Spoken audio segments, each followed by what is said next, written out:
Kami dari S3C Fakultas FMIPA Universitas Indraprastha PGRI. Kami di sini akan menjelaskan tentang konfigurasi elektron. Bersama saya Deanggi Pertiwi, teman saya Yela Permatasari, dan Sherin Sri Simanungkali. Yuk kita bahas apa sih konfigurasi elektron dan dalam materinya ada tentang apa aja ya. Yuk teman-teman, kita sama-sama simak. Konfigurasi elektron. Yang A, konfigurasi elektron. Elektron adalah sebuah partikel subatom yang bermuatan negatif dan umumnya ditulis dengan lambang E. Yang B, pengertian konfigurasi elektron. Konfigurasi elektron merupakan susunan elektron-elektron pada sebuah atom, molekul, dan struktur fisik lainnya. Yang C, macam-macam konfigurasi elektron. Yang pertama, kulit dan subkulit. Sebuah kulit elektron yaitu beberapa subkulit yang berbagi bilangan kuantum yang sama, yaitu n atau nomor sebelum angka dalam sebuah orbit. Rumusnya 2n pangkat 2 elektron. Subkulit merupakan sebuah tempat di dalam kulit yang berisi bilangan azimut yang dilambangkan dengan L. Nilai dari azimut sendiri adalah 0, 1, 2, atau 3 sesuai dengan masing-masing label S, P, D, dan F. Untuk penjelasannya, S bermuatan 0, P bermuatan 1, D bermuatan 2, dan F bermuatan 3. Rumus di sebuah subkulit yaitu 2 dikali dalam kurung 2L plus L. Pada subkulit, S maksimum bernilai 2, P maksimum bernilai 6, D maksimum bernilai 10, F maksimum bernilai 14. Notasi. Untuk atom, notasinya terdiri dari urutan orbit atom. Contohnya, ada 1s, 2s, 2p, 3s, 3p, itu contohnya. Larangan Pauli. Larangan Pauli adalah tidak ada dua elektron dalam satu atom yang boleh mempunyai 4 bilangan kuantum yang sama. Dua elektron yang mempunyai bilangan kuantum utama, azimut, dan magnetik yang sama dalam satu orbital harus mempunyai spin yang berbeda. Kedua elektron tersebut berpasangan. Untuk mengimbangi gaya tolak-menolak di antara elektron-elektron tersebut, dua elektron dalam satu orbital selalu berorientasi dalam arah yang berlawanan. Dengan ketentuan subkulit S satu orbital maksimum 2 elektron, subkulit P 3 orbital maksimum 6 elektron, subkulit D 5 orbital maksimum 10 elektron, subkulit F 7 orbital maksimum 14 elektron. Larangan Pauli menyatakan bahwa tidak ada dua elektron dapat memiliki 4 bilangan kuantum yang sama dalam satu orbital. Maksimal dapat ditemukan 2 elektron dan 2 elektron harus memiliki spin yang berlawanan. Itu berarti satu elektron mempunyai spin ke atas plus setengah dan yang lain akan mempunyai spin ke bawah minus setengah. 3 bilangan kuantum pertama adalah n sama dengan 1, L sama dengan 0, M sama dengan 0. Hanya 2 elektron yang sesuai yang akan berupa S sama dengan min setengah atau S sama dengan plus setengah. Prinsip asas larangan Pauli. Asas larangan Pauli adalah prinsip mekanika kuantum yang dirumuskan oleh fisikawan Austria Wolfgang Pauli. Dalam bentuk yang paling sederhana, untuk elektron pada atom tunggal, aturan ini menyatakan bahwa tidak ada dua elektron yang memiliki bilangan kuantum yang sama Jadi bila N, L, dan Ml kedua elektron semuanya sama, Ms haruslah berbeda, sehingga kedua elektron tersebut memiliki spin berlawanan. Secara lebih umum, tidak ada dua fermion identik partikel dengan spin pecahan boleh menduduki keadaan kuantum yang sama secara bersamaan. Asas atau prinsip Aufbau. Pada uraian sebelumnya, telah diketahui bahwa elektron menempati kulit atom berdasarkan tingkat energinya. Dengan demikian, pengisian elektron dimulai dari tingkat terendah menuju tingkat energi yang lebih tinggi. Prinsip ini dikenal dengan prinsip Aufbau. Keadaan ketika elektron mengisi kulit dengan energi terendah disebut keadaan dasar, ground state. Nah, seperti yang teman-teman lihat, ada tertera gambar urutan tingkat energi pada orbital. Bagaimana sih cara menentukan urutan tersebut?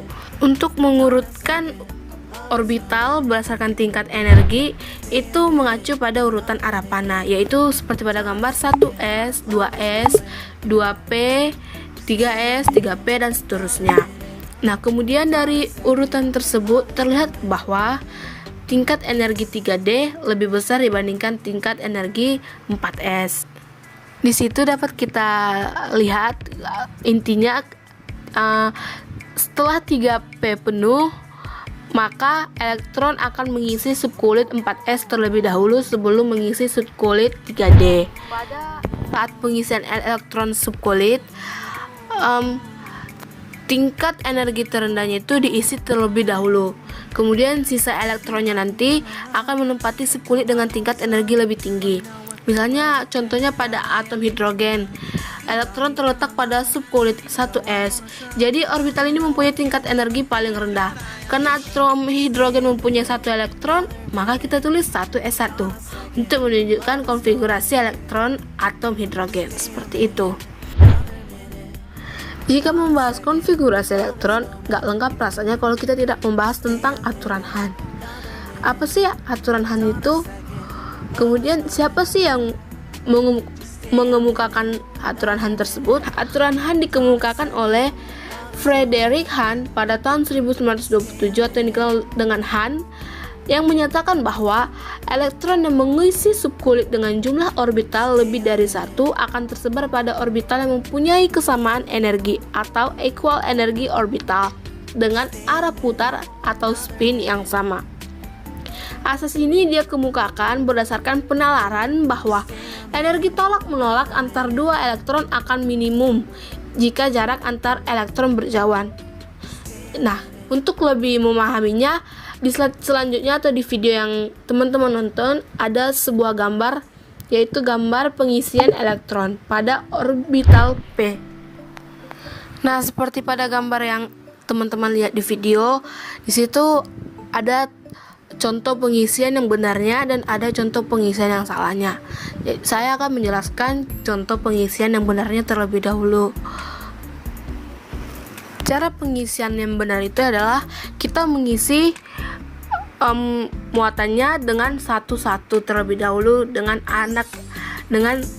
arah panah. Misalnya arah panah ke atas atau ke bawah, itu ketentuannya. Kita mengisi satu-satu terlebih dahulu. Nah, misalnya muatan elektronnya ada 6, sedangkan kotaknya ada 135. Kita mengisi kotaknya dengan satu elektron terlebih dahulu setiap kotak. Jika ada lebih, kita akan mengisinya ke kotak yang pertama dengan arah anak panah yang berbeda. Misalnya di kotak yang pertama itu arah anak panahnya ke atas, berarti untuk mengisinya arah anak bawahnya ke bawah. Dan setiap kotak tidak boleh diisi lebih dari 2, maksimal 2, minimal 1. Seperti itu. Karena cara pengisian elektron menurut aturan Hahn sendiri dimulai dengan mengisi 1 elektron pada tiap-tiap orbital dengan arah putar atau spin yang sama. Setelah semua orbital terisi 1 elektron, elektron sisanya akan mengisi orbital dengan arah putaran spin yang berlawanan, sehingga orbital terisi seperti pasangan elektron. Area putar spin yang berlawanan itu seperti apa? Misalnya pada pengisian yang pertama, di kotak yang pertama arah panahnya itu ke atas. Nah, jika kotak selanjutnya memiliki lebih, muatannya memiliki lebih, muatan yang lebih itu akan kita isi ke kotak yang pertama dengan arah spin yang ke bawah.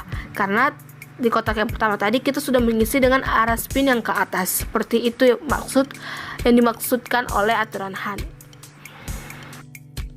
Dari materi yang kami jelaskan, terdapat 3 kesimpulan yang bisa kami rangkum, yaitu pertama, konfigurasi elektron adalah elektron yang tersusun di dalam setiap lintasan atom. Itu adalah pengertian konfigurasi elektron. Nah, kemudian konfigurasi elektron dalam atom menggambarkan lokasi elektron-elektron menurut orbital-orbital yang ditempati.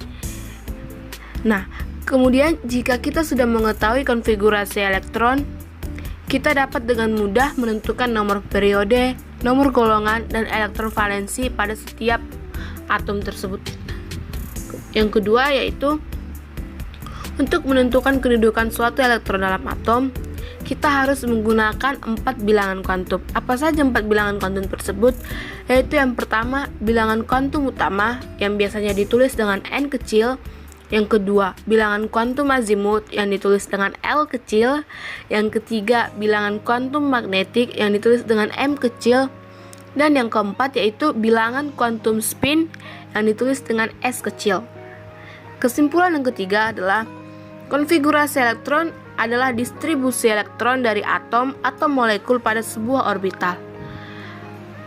Teman-teman tahu nggak, penulisan konfigurasi elektron tidak bisa ditulis dengan sembarangan. Kita harus mengikuti 3 aturan penulisan konfigurasi elektron. Apa saja itu? 3 aturan penulisan konfigurasi elektron adalah yaitu pertama, aturan Aufbau, kaidah Hahn, dan asas larangan Pauli. Itu yang bisa mungkin saya simpulkan. Terima kasih. Oke, yang terakhir kuis. 1. Tentukan golongan dari 34 Se. 2. Tentukan golongan dari 42 Mo. 3. Tentukan bilangan kuantum masing-masing dari 13 elektron pada atom 13 Al. 4. Berapa banyak elektron yang memiliki bilangan kuantum M sama dengan 0 pada atom 38 Sr. 5. Gambarkan konfigurasi elektron dari atom 50 Sn. Oke, selamat mengerjakan ya. Iya teman-teman, kalau tadi sebelumnya sudah dijelaskan materi tentang konfigurasi elektron, sekarang kita masuk ke soalnya. Yang pertama, gambarkan konfigurasi elektron dari 27 CO. Caranya seperti apa? Dalam konfigurasi elektron, kita mengenal bilangan S, P, D, dan F. S ini bermuatan 2 elektron, P ini bermuatan 6, D ini bermuatan 10, dan F bermuatan 14. Bagaimana kalau dia elektronnya kurang dari 2, atau kurang dari 6, kurang dari 10, kurang dari 14? Kalau misalnya elektronnya kurang dari angka-angka ini, nggak menjadi masalah. Yang penting tidak boleh lebih dari angka-angka ini. Oke, lanjut aja. Dalam konfigurasi elektron, seperti yang tadi kita mengenal gambarnya. Sekarang 27 CO. Cara pengerjaannya seperti apa? Pasti yang pertama adalah bilangan S. S di sini karena masih baris pertama, kita buat 1S pangkat 2. Di sini lanjut lagi ke bawah, 2S pangkat 2. Lalu di sini 2P pangkat 6. Di sini 3S pangkat 2, 3P pangkat, di sini 10, 12, 6, di sini 4s pangkat 2, di sini 3d pangkat, di sini tinggal sisanya karena di sini ini sudah 10, terus ke sini itu ya, ini udah 10, 20, ini tinggal 7. Berarti hasil dari konfigurasi elektron 27CO adalah 4s pangkat 2, 3d pangkat 7. Nah teman-teman, kita lanjut ke soal nomor 2. Gambarkan orbit kuantum dan hasil dari 27CO. Di sini saya sudah memaparkan hasil dari konfigurasi elektronnya. Hasil dari 27CO adalah 4s pangkat 2, 3d pangkat 7. Nah, dalam orbit kuantum kita mengenal bilangan utama atau biasa dilambangkan M, azimut L, magnetik M, spin S. Nah, dalam orbit kuantum kita mengenal 4 ruangan elektron, atau yang biasanya dalam konfigurasi ada S, P, D, dan F. S sendiri bernilai 1 ruangan, D bernilai 3 ruangan, D bernilai 5 ruangan,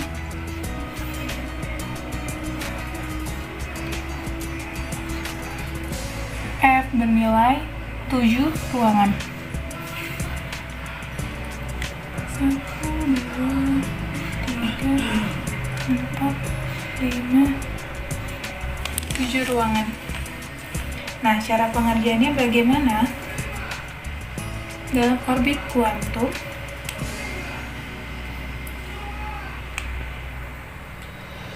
lanjut ke pembahasannya. Di sini 4s, D, 4s pangkat 2, 3d pangkat 7. Nah, untuk ketentuannya, satu ruangan maksimal terdiri dari 2 elektron.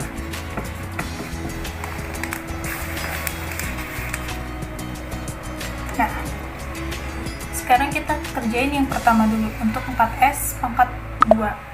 4s pangkat 2 memiliki elektron 2. Nah teman-teman, untuk cara pengerjaannya supaya lebih mudah, kita lihat 2. Kita lihat ini adalah S. S itu berarti dia berpangkat 2 dan ruangannya nggak bisa ada di P, D, atau F, hanya ada di S. Ini kan 1 elektron tambah 1 lagi, jadi ini bernilai 2 elektron. Lalu untuk setiap ruangan terdiri minimal dari 1 elektron dengan ketentuan arah panah. Arah panahnya kita lihat, kalau dia sudah 1, tulisnya ke atas 1. Lalu kalau misalnya dia mau diisi 2, untuk elektron yang kedua kita buat tanda panahnya ke bawah. Misalnya lagi di sini adalah 3d pangkat 7. Berarti elektronnya adalah 7. Di sini bernilai D. Berarti kita lihat D itu ada di sini. Kamarnya ada 5. 1, 2, 3, 4, 5. Berarti tinggal kita isi aja nih. 1, 2, 3, 4, 5, masih kurang 2. Ini harus diisi dulu teman-teman, diisi full dulu ya, baru kita ulangi lagi untuk elektron kedua. Nah, ini udah 7 nih, hasil akhirnya ada di sini. Hasil akhirnya ada di sini. Oke, ini dihapus dulu ya.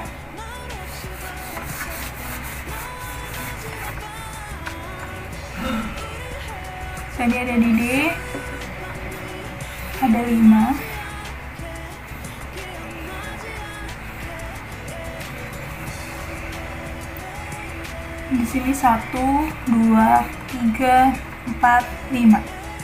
1, 2. N adalah utama. Bilangan utamanya berarti ini kita tentuin yang 4S pangkat 2 dulu ya. Ini untuk yang 4S pangkat 2.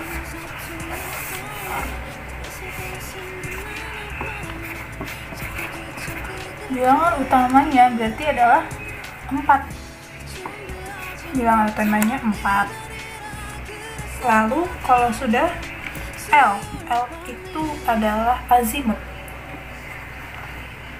Kalau menentukan L, nilai S adalah 0, P1, D2, F3. Nah, karena di sini 4S pangkat 2 adalah S, berarti S bernilai 0. Azimutnya adalah 0. Magnetiknya adalah yang terakhir kali, di sini nilainya 0 ya. Yang terakhir kali elektron itu berhenti, ada di 0. Berarti M itu 0. Spinnya yang menentukan adalah dari M-nya tadi. M-nya tadi kan gambarnya seperti ini ya. Nah, terakhir diisi ada di 0. Dengan elektronnya yang anak panahnya ke bawah. Kalau ke bawah berarti hasilnya negatif setengah. Ini ya,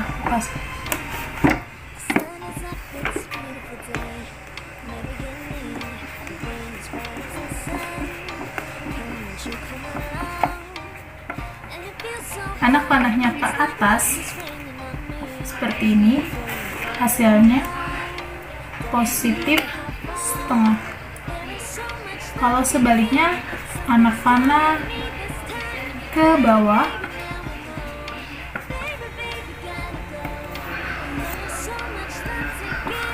hasilnya adalah minus setengah. Jadi karena di sini hasil terakhirnya adalah anak panahnya ke bawah, berarti hasilnya minus setengah. Oke, sekarang kita lanjut ke 3D pangkat 7. Tadi berarti bilangan utamanya berapa? 3. Ini 3 ya. Bilangan azimutnya berapa? Karena dia di sini D itu berarti tadi menilai 2. Terus untuk magnetiknya atau M-nya, tadi dia terakhir berhenti ada di minus 1. Sini tadi berhenti terakhirnya ya. Ini dikasih tanda. Lalu untuk spinnya, dia ada minus 1 di sebelah sini. Dia penuh ya. Kalau penuh berarti kan elektronnya ke bawah. Berarti hasilnya juga negatif. Oke teman-teman, sekarang kita bahas nomor 3. Nomor 3 contohnya ada golongan dari 21 SC adalah, di sini ada keterangannya. Untuk golongan A yaitu blok S dan P. Untuk golongan B adalah blok D. Untuk lantonida ada di blok 4F dan aktinida ada di blok 5F. Lalu, jika hasil akhir dari elektronnya ada di blok S, kita cukup tulis elektron yang ada di S-nya saja. Kalau misalnya hasil akhir dari konfigurasi elektronnya itu ada di P, maka untuk menentukan golongannya tadi, kita ambil dari elektron S plus P. Lalu kalau untuk ada di D, kalau dia berhenti di D, maka kita ambil konfigurasinya ada di S dan D. Lalu, bagaimana cara pengerjaannya? Kita langsung ke soalnya aja. Di sini berarti 1S di pangkat 2, 2S pangkat 2, lalu 3, lalu 2, P pangkat 6, 3S pangkat 2, lalu 3, ini 10, 4, lalu ini 4S pangkat 2, hasil akhirnya adalah 3D pangkat 1. Nah, kalau sudah seperti ini P. Kalau sudah seperti ini, tadi kan hasil akhirnya adalah 3D pangkat 1. Seperti ketentuan yang tadi, kalau dia berhenti di D, berarti kita S plus D. S-nya dari yang mana? Dari hasil yang ini. Berarti hasil akhirnya adalah 4S pangkat 2 plus 3D pangkat 1. Lalu bagaimana kita menentukan golongannya? Kita ambil elektronnya dari kedua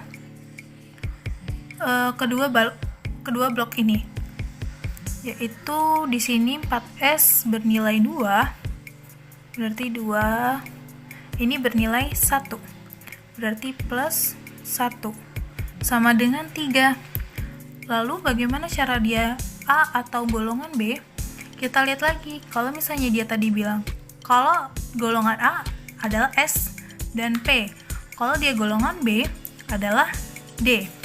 Karena di sini kita lihat ada D-nya, berarti di sini hasilnya pasti B. Lalu periodenya mana? Periode adalah kulit terluarnya. Dari 4 dan 3, kulit terluarnya adalah 4. Berarti di sini adalah 4 di periode 4. Berarti 21 SC ada di golongan 3B periode 4. Oke, soal nomor 4 adalah tentukan golongan dari 13 AL. Caranya kita kerjain dulu konfigurasi elektronnya, 1S2, 2S2, 2P6, 3S2, dan 3P1. Nah, seperti yang tadi, kalau kita hasil akhirnya adalah P, maka kita harus menambahkan dengan S. S-nya dari mana? Dari yang sama-sama ada di kulit 3. Berarti ini adalah 3S2 plus 3P1. Golongannya dia pasti udah di A ya, karena dia S dan P adalah golongan A. Lalu dia ada di golongan berapa? Ini 3, ini 2 plus 1. Berarti sama dengan golongan 3A. Periodenya ini udah jelas 3 ya. Periodenya 3. Berarti 13AL ada di golongan 3A periode 3.